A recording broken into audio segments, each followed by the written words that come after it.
You will never be my pride.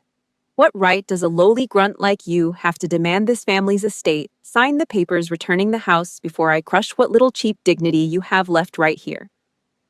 My dad hissed the words through his teeth, leaning heavily on the plaintiff's table. He thrust his supposedly distinguished yet utterly ruthless face toward me, right in the middle of the federal courtroom. Beside him, his expensive lawyers sneered with absolute contempt. They fully believed that today they would strip me of everything. I did not blink. I did not frown. Acting on the silent instinct of an officer trained to stare down the barrel of a gun, I offered no retort. I simply stood up cold and deliberate and smoothed out the lapels of my charcoal suit exactly the way I adjust my uniform before a combat briefing. The judge's gavel cracked against the wood. The trial began. My dad leaned back in his chair, crossing his arms smugly, waiting for the destruction of the daughter he considered trash. He had no idea I did not come here to take a beating. I bypassed the useless opening arguments, silently sliding my single counterattack file, stamped with the blood-red seal of the Pentagon, across the judge's bench. 2 minutes later, the air in the courtroom violently fractured. The judge froze. Her eyes widened in absolute shock. She dropped her pen with a sharp clack onto the oak desk, ignoring every standard protocol.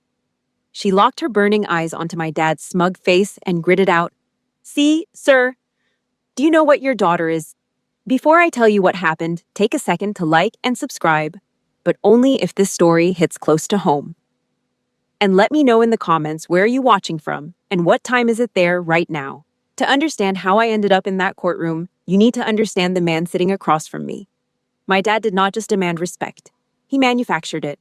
After my mother died when I was 9, he repainted himself as the ultimate tragic hero, a self-made businessman who sacrificed everything to raise 2 daughters alone. The relatives bought every word. The neighbors bought every word. The country club bought every word. Behind the closed oak doors of our house, he ran a dictatorship. The family was a chessboard, and he controlled every piece. I watched him groom my older sister, Lauren, into his perfect little pawn from the time she was 12. She was soft, easily bent, financially dependent on every dollar he slid across the table. She became the expensive accessory he paraded at country club dinners, the beautiful, obedient daughter who laughed at his jokes and never challenged a single decision. He rewarded her for it. Cars, credit cards, public praise at family gatherings where he would raise his glass and call her his greatest accomplishment. I was the stubborn rock in his shoe. He spent my entire childhood isolating me. At Thanksgiving dinners, he whispered to aunts and uncles that I was cold, ungrateful, and difficult to love. He told his golf partners I had behavioral problems. He told our church pastor I was going through a rebellious phase that he was bravely managing alone. When a cousin asked why I never came to Sunday dinners, he shrugged and said I preferred being alone, a calculated lie that ensured no one ever checked on me. The isolation was surgical. He removed every potential witness and every potential ally from my orbit, one relationship at a time, until I was standing in the middle of a family of 30 people and completely invisible. Lauren received birthday parties with catered food, new dresses every Easter, and a cherry red convertible on her 17th birthday. I received itemized bills for my groceries. Not a metaphor, not an exaggeration. Actual paper invoices printed on his company letterhead slid under my bedroom door every Sunday night. He tallied the cost of cereal, milk bread, and toothpaste down to the cent. He included tax. When I turned 16 and got a part-time job bussing tables at a diner off Route 9, 4-hour shifts after school, grease burns on my forearms, minimum wage minus tips, I had to split with the dishwasher. He started charging me rent for my bedroom. $30 a week. He deducted it from the household budget and wrote my name next to the line item in red ink. He called it a lesson in responsibility. Lauren, 4 years older, living under the same roof, paid nothing. She ate steak while I ate cereal I had already been billed for. At Christmas, he handed Lauren a jewelry box in front of the entire family. He handed me an envelope. Inside was a photocopy of my quarterly grocery invoice with a post-it note. Merry Christmas, balance due. Every time I achieved something on a roll, a track meet trophy acceptance into the ROTC program, my dad did one of 2 things. He either credited his own parenting in front of relatives, or he simply ignored it. The trophy went into a drawer. The report card stayed on the counter, unsigned. When I secured my military contract at 18, He scoffed at the dinner table, swirling his wine glass with a bored flick of his wrist. He had already convinced the entire extended family that I chose the military because I was too incompetent to survive in the corporate world. In his telling, I was just a lowly grunt, a lackey, someone who emptied garbage cans on a base somewhere and answered phones. The graduation ceremony happened on a dirt parade ground at Fort Benning when I was 22. The sun hammered down on 500 starched uniforms standing in razor-straight formation. I stood in the third row, securing my commission as a second lieutenant. A brass band played behind us the same march they had played for 60 years of graduating classes. Around me, my squad mates broke ranks to hug their crying mothers and salute their proud fathers. Families poured onto the field carrying flowers and cameras and homemade signs. A private 2 rows ahead of me lifted his 6-year-old son onto his shoulders, and the boy grabbed his dad's new officer's cap and put it on his own head, laughing. I scanned the crowd and spotted my dad late wearing a custom Navy suit that cost more than my first 3 months of military pay, looking completely out of place and visibly annoyed that he had been forced to stand on unpaved ground. His Italian leather shoes were already coated in red Georgia dust. Lauren stood beside him, scrolling through her phone, looking bored. He did not come to congratulate me. He came to ensure I knew my place. Standing directly in front of my new commanding officers, a lieutenant colonel, a company commander, and 2 senior NCOs, who had trained me for 4 years and watched me earn every stripe through blood, sweat, and sleepless nights, he let out a dry, condescending laugh that cut through the celebratory noise like a blade. He pointed at my boots still caked with parade ground dust and sneered loud enough for everyone within 15 feet to hear, "She joined the army because in the real world, a brainless fool would starve." The words hit the air like a slap. The officers around me fell dead silent. My company commander's jaw tightened so hard I could see the muscle jumping beneath his skin. A lieutenant colonel exchanged a sharp, disbelieving glance with the battalion executive officer. The senior NCO, a sergeant major with 30 years of service and 3 combat deployments, took a single step forward before the XO stopped him with a hand on his shoulder. These were men and women who had watched me crawl through mud run until I vomited and study law until my eyes bled. And they had just watched my father try to demolish me in front of them for sport. I tasted copper in my mouth where I had bitten clean through the inside of my cheek. The blood pooled against my tongue, warm and metallic. I swallowed it. I did not cry. I locked my knees, snapped a razor-sharp salute at the reviewing stand, and stared straight through my dad's forehead as if he were a pane of dirty glass. I learned my first true survival lesson on that dirt field. Strip away all expectations of love from your enemy. Never reveal your real weapons. I turned on my heel and marched toward my barracks without looking back. In the suffocating heat of my first deployment, there was only one tether keeping my sanity from snapping. Gran. My grandmother on my dad's side lived on a massive estate in Winston-Salem, North Carolina, completely immune to my dad's toxic orbit. She had watched him transform from a grieving widower into a calculating narcissist, and she never bought a single performance. She saw through the silk suits and recognized what was underneath my combat gear, not a fool, not a grunt, but a diamond-hard piece of grit that the family had tried to grind into dust. On the morning I boarded a C-130 into an active combat zone, my satellite phone beeped with a single encrypted text. I read the glowing green screen, crouched behind a concrete barrier, the rotor wash from a Black Hawk blowing sand into my teeth. 3 words from Gran. "You are ready. Come back." I survived. I finished my specialized training at the Military Law Center and joined the JAG Corps, the Judge Advocate General's Corps, the legal arm of the United States Army. I became a federal military prosecutor. My dad did not call. He did not send a card. He did not ask what JAG meant. Gran drove 4 hours by herself, leaning heavily on her oak cane, and walked into the military auditorium for my insignia ceremony. When they pinned the new rank on my lapel, she wiped tears off her cheeks with the back of her hand. She gripped both of my hands, her skin paper thin, but her grip like iron rebar, and looked at my rank insignia. She whispered, "I see you, Mary." 14 months later, Gran passed away. We sat in a sterile lawyer's office in Winston-Salem. The overhead fluorescent lights hummed at a frequency that pressed against your temples. The conference table was polished mahogany, the kind of wood Gran would have appreciated. My dad checked his Rolex twice in the first 30 seconds, bored shifting in his chair with the restless energy of a man who had already mentally divided the estate into investment portfolios. He expected what he had always expected, that the massive property, the land, the house, everything would fall into his lap because he was the only surviving son. That was the natural order of his universe. Money flows to power. Power flows to him. Lauren sat beside him in a black dress, dabbing her eyes with a tissue she had pre-folded in her purse. Performative grief executed on schedule. The lawyer, a gray-haired woman with reading glasses on a chain around her neck, and the patient, unimpressed demeanor of someone who had watched families cannibalize each other over property for 30 years, opened a folder and cleared her throat. Then she broke the silence. Gran had left the entire property, the house, the land, every square foot of the Winston-Salem estate, strictly and exclusively in my name. My dad and Lauren received minor cash sums.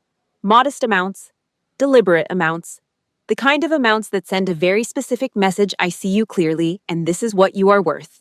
The will had been drafted, witnessed, and notarized with ironclad legal precision. It included a clause explicitly stating that Gran was of sound mind at the time of execution, witnessed by an independent physician and a government inspector. She had built a fortress around her final wishes because she knew exactly what her son would do the moment she was gone. The room went completely silent. The lawyer stopped reading. She placed the folder flat on the table and waited. A predator does not bark when it hunts. My dad did not yell. He did not slam the table. He did not stand up. He casually picked up the lawyer's courtesy cup of Earl Grey tea, took a slow, deliberate sip, and let his eyes drag over me like a razor blade being drawn across exposed skin. He set the cup down on the saucer without a sound, a small, controlled motion that communicated more menace than a shout. He smirked. Your grandmother always had a foolish soft spot when she was senile. You think you can keep it, little soldier? I sat perfectly still, my posture straight, my hands resting flat on the mahogany table. Fingers spread pressure even the way I center myself before a cross-examination. I looked him dead in the eye and stated, "It is a legal decision. It must be respected." My dad slowly lowered the teacup to the saucer. A chilling, dead-eyed smile crept across his face. The kind of smile that freezes blood and makes the small hairs on your arms stand straight up. He leaned forward and whispered, "We will see." It was not a petty threat from an angry old man. It was the official launch of a scorched earth campaign. I returned to my unit and buried myself in the work. I pinned on the oak leaf of a major in a small ceremony attended by my commanding officer, 2 fellow prosecutors, and a row of empty folding chairs where families should have been sitting. I became a senior prosecutor for the Federal Military Justice Office, specializing in dismantling complex federal fraud. I falsely believed that 1,000 miles of distance would make my dad abandon his obsession with the estate. That was my fatal tactical error. He did not just file a standard civil suit to void the will. He wove a brilliant, terrifying legal snare designed to destroy me on 2 fronts simultaneously. He hired Gerald Foss, a local attorney whose business card might as well have read "Scorched Earth Litigation." Foss was not just an aggressive lawyer. He was a guy who specialized in hitting below the belt, a courtroom bully who thrived on intimidation, procedural dirty tricks, and the sheer exhaustion of opponents who could not afford to fight back. He had 0 experience in federal jurisdiction. He had never set foot in a military courtroom. He did not know the difference between a JAG officer and a janitor. And my dad picked him specifically because Foss did not care about the truth. He cared about winning. Their angle was savage. They claimed I had used advanced military interrogation tactics to manipulate a dementia-riddled old woman into signing over her estate. The phrase interrogation tactics was Foss's invention, vague enough to terrify a civilian jury, specific enough to sound like it came from a classified manual. It was a lie built on the assumption that no one in the courtroom would know enough about the military to challenge it. The pure evil of the strategy was how he weaponized my sister. He dragged Lauren into his office on a Tuesday afternoon, sat her down across from his desk, and laid out her options with the cold efficiency of a man explaining a foreclosure. If she cooperated, the money kept flowing. If she resisted, the money stopped. Her mortgage, her children's tuition, her credit cards, her entire existence. Lauren had no savings, no income, and no skills that functioned outside the life our dad had constructed for her. She signed. Under oath, my own sister put her name on a fabricated affidavit, declaring that I had physically barred the entire family from visiting Gran during her final years. But the lawsuit was only the visible blade. My dad used his local political connections business partners, a city councilman he golfed with a retired judge who owed him a favor to orchestrate a shadow strike. He mailed a series of anonymous letters typed on plain paper unsigned and mailed from different post offices to avoid pattern detection directly to my base commander. The letters accused me of elder abuse and financial exploitation of a vulnerable senior citizen. The accusations were specific, detailed, and engineered with enough insider knowledge of military culture to trigger an immediate investigation. The fallout was instant. I was pulled out of a classified briefing by two military police officers who positioned themselves on either side of me like escort guards. The room full of prosecutors watched me leave without a word. No one said anything. No one had to. Being pulled from a secure briefing by MPs carries exactly one message in the military: you are under investigation, and your career may already be over. The Criminal Investigation Division (CID) opened a formal internal review. My security clearance was frozen, my access to every active case file was revoked, my computer login was disabled, my office door, the one with my nameplate reading Major M. White Sr., prosecutor, was locked from the outside by the Provost Marshal's office while I stood in the hallway and watched. A junior officer I'd mentored for 2 years walked past me carrying a stack of my reassigned case files. He did not look at me. He could not afford to. My position as a federal prosecutor hung by a single fraying thread. The base commander, a full colonel I'd served under for 3 years, a man who had personally written my last 2 outstanding performance evaluations, called me into his office the following morning. The room smelled of burnt coffee and floor wax. He sat behind his government issue desk with his hands folded on the blotter, his West Point ring catching the fluorescent light. He looked at me the way you look at someone whose career obituary you are already composing in your head. He did not offer me a seat. He slid the anonymous letters across the desk, 4 of them each, printed on plain white paper, each containing specific allegations of elder abuse, financial exploitation, and manipulation of a cognitively impaired senior citizen. Each one written with enough operational detail to suggest inside knowledge of my family. He waited. I read them standing up. I recognized my dad's vocabulary in every paragraph. The syntax, the emphasis, the weaponized precision of a man who ran his family like a hostile acquisition. I was trapped in a lethal crossfire with no clear exit. If I lost the civil suit, I lost Gran's legacy, the only remaining proof that someone in my bloodline had loved me enough to fight for me from beyond the grave. If the CID investigation found even a shadow of merit in those poisoned letters, I would be stripped of my rank, my security clearance, my law license, and expelled from the Army with a discharge code that would follow me into every job interview, every background check, and every relationship for the rest of my life. My own father had engineered a precision killbox, a simultaneous 2-front assault designed to collapse my professional world and my personal inheritance at the same moment. He wanted to shatter my mind before we ever reached a courtroom, so that by the time I stood in front of a judge, I would be too broken to fight. I paced the floor of my officers' quarters until 3 a.m. The old floorboards groaned under my boots like they were in pain. The countdown on his bomb had started. I needed a counteroffensive. 3 months before the federal hearing, an invitation arrived in my mailbox. Cream-colored cardstock, gold embossed lettering. A birthday party for Lauren's youngest daughter. I knew exactly what this was. Not a family gathering, a reconnaissance mission by the enemy.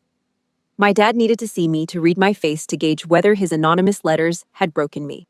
But an officer's code does not permit cowardly evasion. I drove to my dad's sprawling suburban house in a rented sedan, arriving as quiet and still as a frozen lake. The party was a masterpiece of suburban theater. 40 guests packed into a backyard strung with fairy lights. A bouncy castle for the kids. A catering company serving shrimp cocktails on silver trays. And at the center of it all, my dad playing the benevolent grandfather. He laughed too loud. He poured expensive Merlot for relatives who worshipped him. He put his arm around Lauren for a photograph, squeezing her shoulder like she was a prop, and she smiled on command. A trained reflex. I stood near the fence with a glass of water I never drank. I counted heads. I cataloged exits. I noted which relatives avoided my eyes and which ones had clearly been briefed on my dad's version of reality. When the crowd migrated to the patio for the cake cutting, I stepped into the kitchen for a refill. The door swung shut behind me.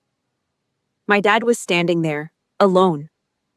The benevolent grandfather mask had already melted off his face. What was left underneath was something cold and reptilian. He stepped into my personal space, backing me against the marble counter. The cold edge of the stone pressed into my lower back. He was close enough that I could see the tiny blood vessels in the whites of his eyes and smell the merlot on his breath, mixing with that suffocating cologne he had worn for 30 years. The same cologne I smelled every time he slid an invoice under my bedroom door, every time he told a relative I was difficult to love, every time he reminded me that I was the defective product in his family lineup. He lowered his voice into a venomous whisper that crawled into my ear like a snake sliding across warm stone. Has your commander received my letters yet? Sign the paper giving up the house, and I'll withdraw the complaint. If not, I'll have you court-martialed. Where is a lowly grunt like you going to get the money to fight me? He let the last question hang. He wanted me to calculate. He wanted me to realize that his legal budget exceeded my entire annual salary. He wanted me to feel small, outgunned, cornered. He wanted me to feel exactly the way I felt when I was 12 years old sitting at the dinner table while he handed Lauren a jewelry box and handed me a bill. My eyes tracked the unnatural stiffness of his suit jacket. The fabric bunched wrong at the chest, too rigid for silk, too square for a pocket handkerchief. The faint rectangular outline pressing against the inner breast pocket. A recording device. He was wearing a wire. He had come to this birthday party, his own granddaughter's birthday party, wired for sound. He wanted to provoke me into an explosion, screaming, threatening any outburst that would give him audio evidence of an unstable, violent daughter to play for a judge. This was not a kitchen conversation. This was an interrogation, and the cake and fairy lights were the camouflage. My heart felt like it was being fed through a stone grinder, one slow crank at a time. This man, my father, would rather destroy his own daughter's career, her honor, her entire life, just to steal a piece of property and feed his ego. He stood there breathing vanilla cake and expensive cologne, waiting for me to break, waiting for the explosion he had engineered with the patience and precision of a man who understood that the most effective weapons are the ones you build slowly. I looked straight into his dark, calculating eyes. I swallowed the disgust down to the pit of my stomach, where it could rot quietly. I let a freezing, razor-sharp smile touch the corners of my mouth, the kind of smile that does not reach the eyes, the kind that makes a predator pull back because it does not understand what it is facing. I issued a short, tactical reply. Thank you for the advice, Mr. White. Not Dad. Mr. White. The designation stripped him of every shred of familial authority. I saw the flicker in his eyes, the microsecond of confusion, the momentary fracture in his control. He had not expected that. I turned my back on him and walked through the kitchen door without breaking stride. I crossed the patio without stopping. I passed Lauren, who was cutting cake with a plastic knife, her smile locked in place like a mask nailed to her skull. I walked past the bouncy castle and the catering tables and the relatives who had all been briefed to believe I was a cold, ungrateful thief. That night, I collapsed my forehead against the steering wheel of my truck in the driveway of my rented apartment. 11 minutes. I timed it on the dashboard clock. The hard plastic of the wheel pressed into my skull until it left a ridge in my skin. I could survive incoming fire in a combat zone on the other side of the world. I could process an ambush return fire and stabilize a wounded soldier without my hands shaking. But this knife in the back from my own blood was a different kind of weapon. It did not kill fast. It dissolved you from the inside, one molecule at a time, until you woke up one morning and discovered you had been hollowed out. I took a deep breath, counted to 4, held, released for 8. The tactical breathing pattern they drill into you at survival school, the same technique that keeps your hands steady when the world is exploding around you. Emotion died. Now was the time for iron discipline. The morning of the trial, I walked into the federal courthouse at 7:15 a.m., 45 minutes before the session began. I wore a perfectly tailored charcoal suit, civilian clothes cut to military precision. I carried a single leather briefcase. Inside it sat every piece of ammunition I had spent 3 months assembling in absolute secrecy. Judge Patricia Okafor took the bench at exactly 8 a.m. She was legendary among federal attorneys for her zero-tolerance policy on courtroom theatrics. She had sent 3 lawyers to contempt hearings in the past year alone. Her reputation was a scalpel, precise, cold, and merciless toward anyone who wasted her time. Across the aisle, my dad and Gerald Foss settled into the plaintiff's table, like 2 men reserving front-row seats at an execution. They wore matching expressions, arrogant, pitting the look of hunters who had already counted the meat before firing the shot. My dad adjusted his cufflinks. Foss arranged his stack of forged documents with theatrical care. They were putting on a show, and they fully expected the audience to applaud. The battle commenced, and my dad launched his lethal strikes immediately. Foss strutted to the center of the floor with the swagger of a man who had never lost in his own zip code. He adjusted his tie, paused for effect, and presented a thick stack of medical records to the judge, each page flagged with color-coded yellow tabs. He had cleverly altered documents sourced through my dad's personal physician, a local doctor who owed my dad 3 decades of country club favors and patient referral fees. The records highlighted a diagnosis of mild cognitive impairment for Gran during her final 2 years. Foss held the papers up, turning them slowly for the gallery. He painted a tragic, manipulative picture, a confused, helpless elderly woman being strong-armed by a greedy, power-hungry granddaughter who exploited her military training to isolate and control a defenseless senior. He lingered on phrases like undue influence and predatory behavior and systematic elder exploitation, letting each word drip with manufactured sympathy, each pause calculated to let the poison settle into the judge's assessment. Judge Okafor frowned. She picked up the medical records and studied them, her reading glasses low on the bridge of her nose. She flipped through 3 pages, then 4, each one bearing official-looking stamps and physician signatures. The documents looked legitimate. The clinical language was convincing. The narrative was coherent. My dad's bomb was working exactly as designed. Then Foss called Lauren to the stand. My sister walked up from the gallery on legs that barely held her. Her heels clicked against the hardwood floor in an uneven, stumbling rhythm. Her hands trembled visibly, not from guilt, but from the suffocating terror of the man sitting at the plaintiff's table behind her. She could feel our dad's glare drilling into the base of her skull like a heated nail. She had been coached, rehearsed. Every word she was about to say had been scripted by Foss and approved by our dad during sessions in his home office where the door was locked and Lauren's husband was told to wait in the car. Disobedience was not an option. She had no income of her own, no savings, no professional skills that existed outside the ecosystem our dad had built and controlled. She was a marionette, and the strings were made of money. Lauren placed her hand on the Bible and swore to tell the truth. She looked at the judge. She forced tears down her cheeks. Tears she had practiced in a bathroom mirror. Tears that came easily because the only thing she feared more than lying under oath was losing the financial lifeline that kept her children fed and her mortgage current. She pointed a shaking finger at me, her voice cracking in all the right rehearsed places, and cried. She isolated Gran. She explicitly threatened me, telling me if I ever visited the house, she would use her military connections to ruin my husband's business. The lie hung in the air like smoke from a controlled demolition. It expanded. It filled the room. It poisoned every molecule of oxygen between me and the bench. I sat perfectly still at the defense table. I did not shake my head. I did not sigh. I did not look at my sister with hurt or betrayal. I watched her sell her soul for our father's approval with the same cold, clinical focus I used to observe a hostile witness contradicting their own deposition.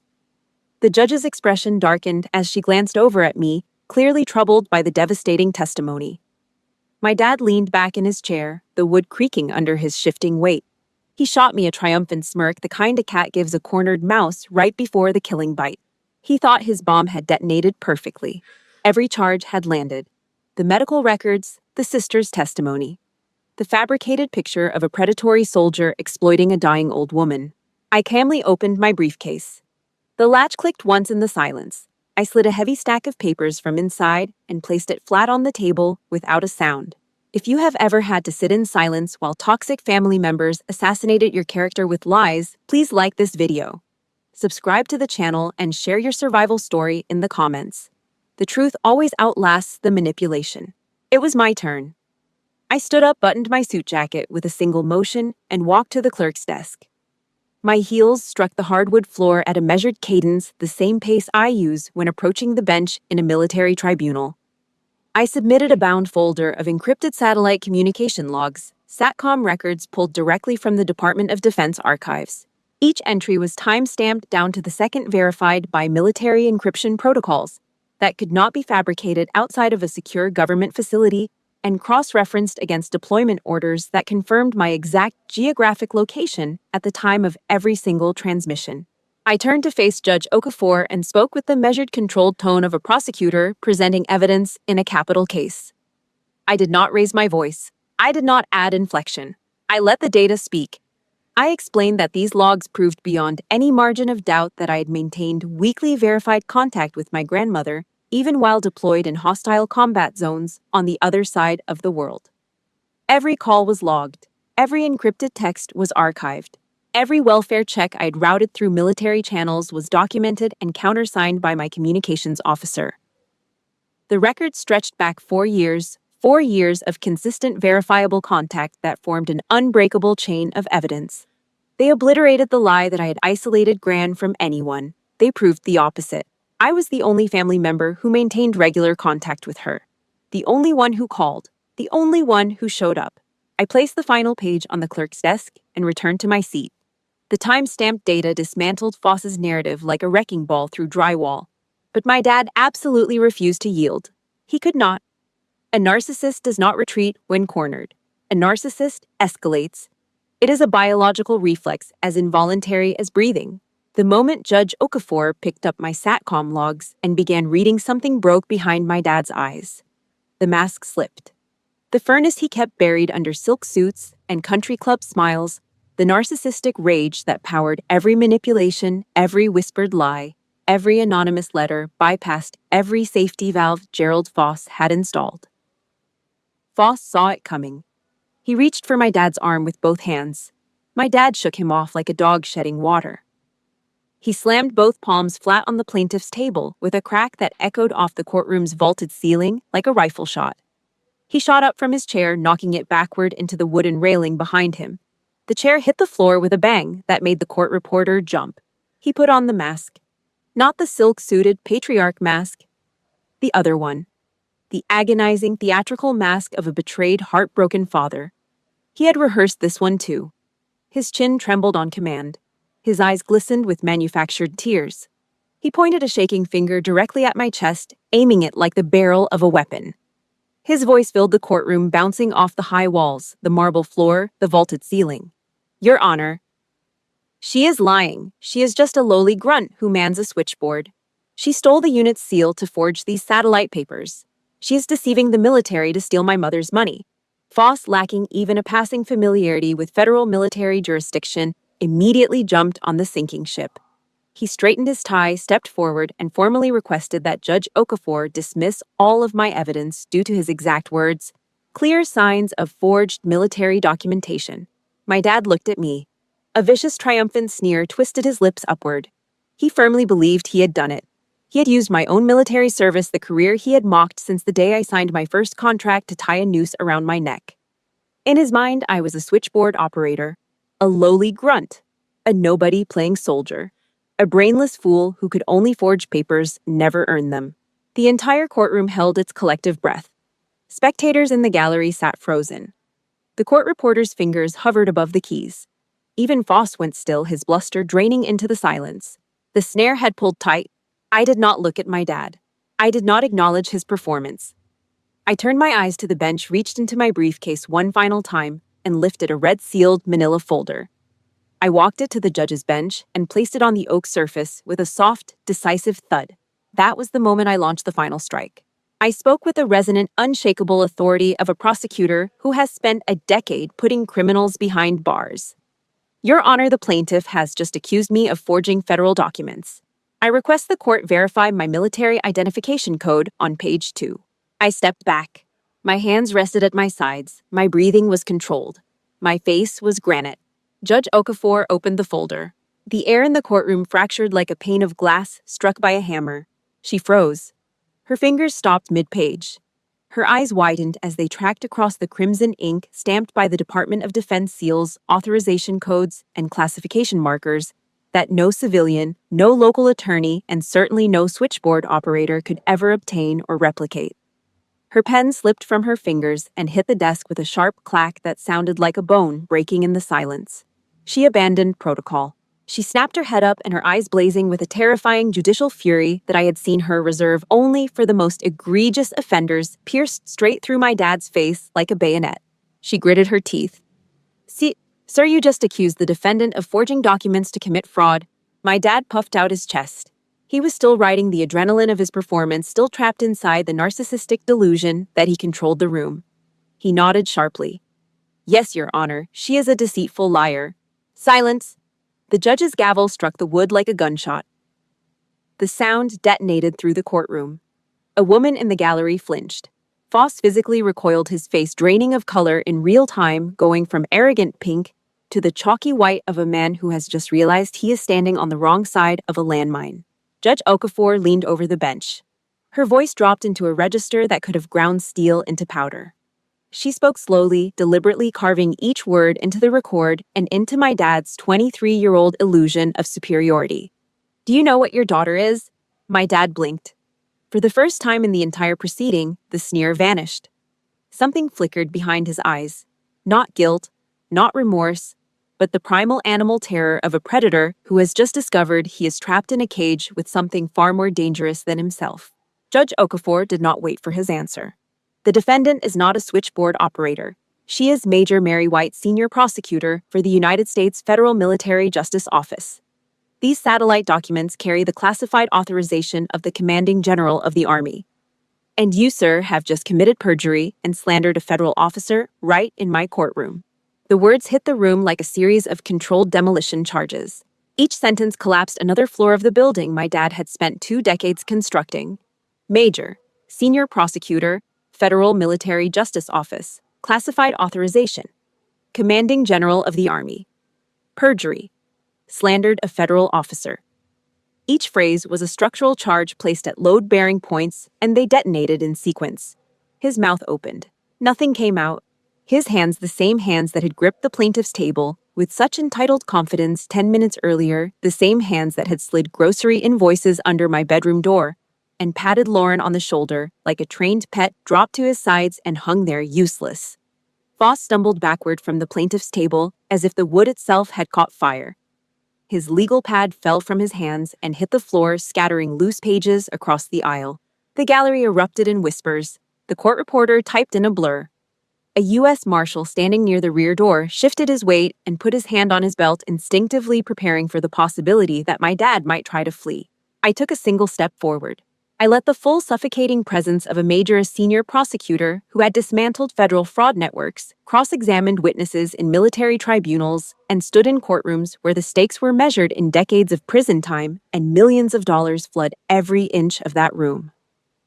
There was no noise in that step, no drama, just the quiet, absolute authority of someone who had earned her rank in places my dad could not find on a map. My dad shrank, physically shrank. His shoulders caved inward, his spine bent. His custom suit suddenly looked 2 sizes too big, as if the man inside it had deflated, as if the silk and the stitching had been holding together nothing but hot air and ego this entire time. I withdrew a second document from the folder. Gran's handwritten letter. Her cursive was shaky, the penmanship of a woman whose body was failing, but whose mind remained a fortress, clear and uncompromising, until the end. The paper was thin, slightly yellowed. It smelled faintly of Earl Grey and the lavender she kept in her dresser drawers. I read every word into the record, my voice clear, steady, and unyielding, carrying the weight of a woman who had loved me enough to anticipate the war and arm me for it from beyond the grave. I know my son will use every despicable tactic to strip this property. Therefore, this letter was drafted before a government inspector. I leave this land to Mary, my officer of justice, because in this family only she has the strength to shatter her father's hypocrisy. The words settled over the courtroom like a verdict delivered from another world. Gran had known. She had always known. She knew her son would weaponize the legal system. She knew he would forge documents and suborn perjury and send anonymous letters designed to destroy. She knew all of it, and she had prepared her counterattack before her body gave out. I placed the letter down on the bench. Checkmate. Foss shrank back from the plaintiff's table like a cockroach scrambling from a spotlight. He practically tripped over his own briefcase, grabbing it with both hands and clutching it to his chest like a shield. He knew with the crystal clarity of a man watching his career disintegrate in real time that if he backed my dad for one more second, he would lose his law license for suborning federal perjury. He was done. He was out. He would not even look at the judge. My dad backed into a corner with his manufactured reality shattered around his feet like broken glass, lost every remaining shred of composure. The silk-suited patriarch, the country club king, the self-appointed family dictator, all of it evaporated. The beast broke through. He pointed at me with a finger that shook so violently it looked like a branch in a storm, and he screamed in wild, uncontrolled panic. You trapped me. You hid your identity to humiliate me. You are an ungrateful child." His voice cracked on the last word. The sound bounced off the marble walls and came back to him thin and pathetic. Judge Okafor did not hesitate. She did not pause. She did not indulge him with a single additional second of oxygen.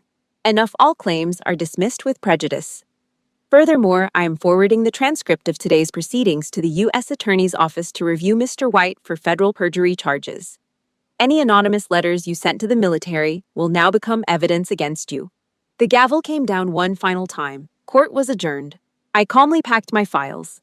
My desk was perfectly squared, every document aligned, every pen capped and placed in its designated slot inside my briefcase. The latch clicked shut with a cold, clean finality. Around me, the courtroom descended into chaos. Foss scrambled to shove his forged medical records into his bag, his hands shaking so badly that half the papers slid off the table and fanned across the floor. He dropped to one knee to pick them up, fumbled his reading glasses off his face, and knocked over a glass of water that sent a stream cascading off the plaintiff's table onto his leather shoes. He did not retrieve the glass. He did not pick up all the papers. He grabbed what he could carry, shoved it into his briefcase without closing the clasp, and headed for the exit without looking at my dad, at the judge, or at me. A man evacuating a building that was already on fire. I turned around. My dad stood paralyzed in the middle of the aisle. The mask of dignity was gone, not just cracked, but disintegrated, reduced to rubble at his feet. What was left was the raw, exposed terror of a man who had just lost his pride, his money, his reputation, and potentially his freedom, all in the span of 8 minutes. His mouth moved, but the words had abandoned him. His hands hung at his sides, opening and closing around air, grasping at an authority that no longer existed. The tailored suit that had made him look like a king when he walked in now hung off his shoulders like a costume from a play that had been canceled mid-performance. Lauren was in the gallery, openly weeping into her hands. Not for me, not for Gran, for herself. She was crying because the man who controlled her checkbook, her housing, her children's school tuition, and her entire identity had just been publicly gutted by the sister he had trained her to despise. She could feel the financial ground crumbling beneath her designer shoes. Everything she had traded, her integrity for the comfort, the safety, the illusion of family loyalty, had just been exposed as worthless currency in a courtroom that dealt in truth. My dad took one trembling step toward me. He reached out, not with authority, not with the commanding grip of a patriarch, but with the desperate, grasping reach of a man drowning in water he had poisoned himself. He tried the victim mask one last time. His voice came out weak, fractured, stripped of every weapon he had ever wielded, almost unrecognizable. "Mary, why didn't you ever tell me you were a major?" "If I had known, I wouldn't have..." He could not finish the sentence, because we both knew how it ended. If he had known I outranked his bluff, he would have chosen a different strategy. Not a different relationship. Not a different way to love his daughter. A different strategy. That was the core of who he was. Every human interaction was a transaction. Every relationship was a leverage point, and he had just discovered that the asset he had valued at 0 was worth more than everything in his portfolio. I locked eyes with him. My gaze was the edge of a blade being driven slowly, deliberately through the center of his pathetic, collapsing ego. I delivered the final blow with the same precision I used to close a prosecution. No excess words, no wasted emotion, no mercy dressed up as compassion. Because you never asked. You were too busy calculating how to destroy me. I walked past him. My shoulder did not brush his. I did not slow down. I did not look back. My heels struck the marble corridor in a steady, measured rhythm that echoed behind me like a heartbeat. That afternoon, I drove to Gran's estate. The gravel popped under my tires as I rolled up the long driveway, lined with old oak trees she had planted 40 years ago. The branches reached across the road and touched above it, forming a tunnel of green.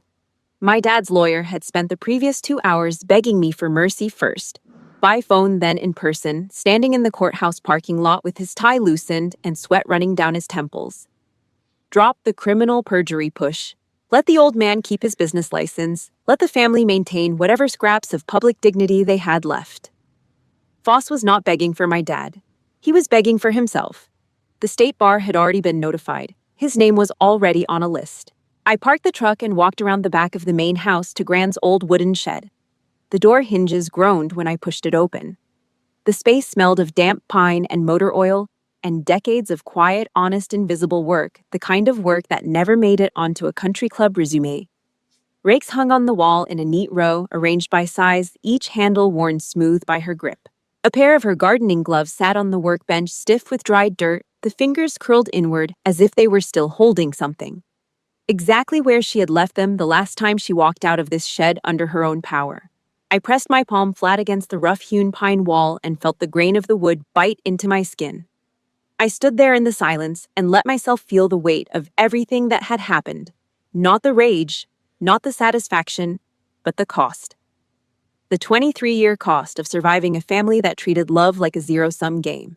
I remembered her final written words, the ones from the letter I'd read into the record, but also the ones she had whispered when she gripped my hands at the insignia ceremony, her paper-thin skin stretched over iron.